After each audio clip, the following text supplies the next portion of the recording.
ಅಂಡರ್-19 ಭಾರತ ಮತ್ತು ದಕ್ಷಿಣ ಆಫ್ರಿಕಾ ಪ್ರವಾಸ, 3ನೇ ODI ಪಂದ್ಯ ವಿಲ್ಲೋಮನ್ ಪಾರ್ಕ್, ದಕ್ಷಿಣ ಆಫ್ರಿಕಾದಲ್ಲಿ ನಡೆಯಿತು. ತುಂಬ ರಣರೋಚಕವಾಗಿ ಕೂಡಿದ್ದು ಈ ಪಂದ್ಯದಲ್ಲಿ ಮೊದಲು ದಕ್ಷಿಣ ಆಫ್ರಿಕಾ ಟಾಸ್ ಗೆದ್ದು ಬೌಲಿಂಗನ್ನು ಆಯ್ಕೆ ಮಾಡಿಕೊಂಡಿತ್ತು. ಮೊದಲ ಜೊತೆಯಾಟದಲ್ಲಿ ಭಾರತ 396ಕ್ಕೆ 7 ವಿಕೆಟ್ಗಳನ್ನು ಕಳೆದುಕೊಂಡಿದ್ದು, ಇದರಲ್ಲಿ ವೈಭವ್ ಸೂರ್ಯವಂಶಿ 74 ಬಾಲಿಗೆ 127 ರನ್ನು, ಆರೆನ್ ಜಾರ್ಜ್ 106 ಬಾಲಿಗೆ 118 ರನ್ಗಳನ್ನು ಹೊಡೆದರು.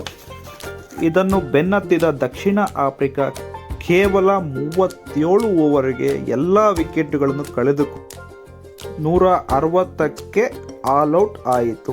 ಭಾರತದ ಪರ best bowling Kishan Kumar 4 over ಮಾಡಿ 15 ರನ್ಗಳನ್ನು ಕೊಟ್ಟು 3 ವಿಕೆಟ್ ಪಡೆದರು.